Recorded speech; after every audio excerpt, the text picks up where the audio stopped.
what do we think about the Jazz? I mean, let's be real. They're just a team. They're rebuilding. They're acquiring young talent and picks. I mean, I saw something yesterday where it said both them and the OKC Thunder could have as many as 15 first-round picks over the next 7 years or something like that, which is just kind of, it's just pretty insane to think about. But they've traded Donovan Mitchell, they've traded Rudy Gobert, the two lead stars.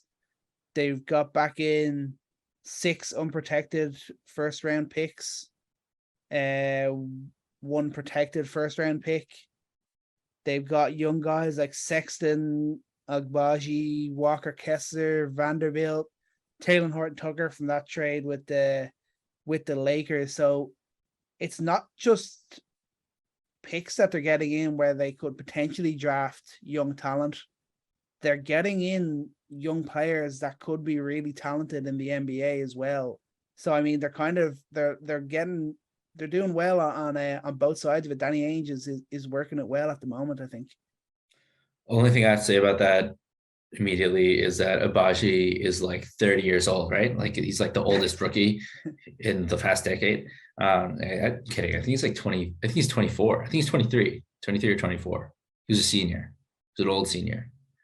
But your point taken. I think, yeah, it's got a lot of hungry guys too. Like not just about the rookies, because I'm not super excited about. I think Abaji is going to be a solid role player. I think that Walker Kessler they got him from the Wolves. He has a lot to prove. Maybe he's going to be like a Brook Lopez type player. That should be interesting. They don't have a young guy yet that's like, whoa, that's a blue chip.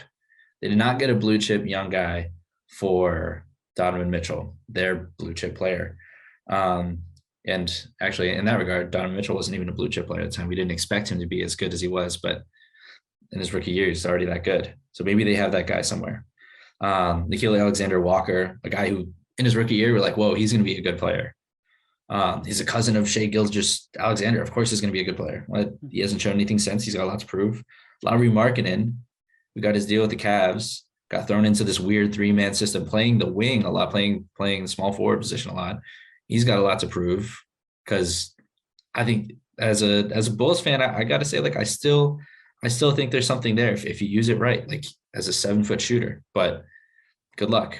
That's someone else's problem, because he's not an easy play to figure out. Who's Jared Butler? Have we even heard his name?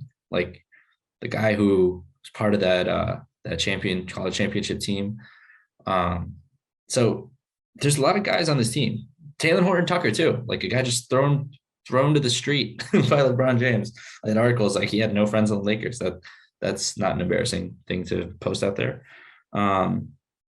Just it's a weird team right now, but I think there's enough guys that are going to be hungry that this team will be about evaluation. Someone can pop.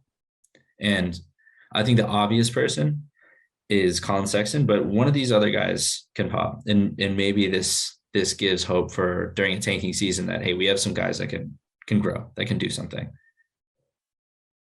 Thanks for watching Coast to Coast on YouTube. For full episodes, check out the show wherever you get your podcasts. And for all the best hot takes, subscribe to the Coast to Coast YouTube channel below.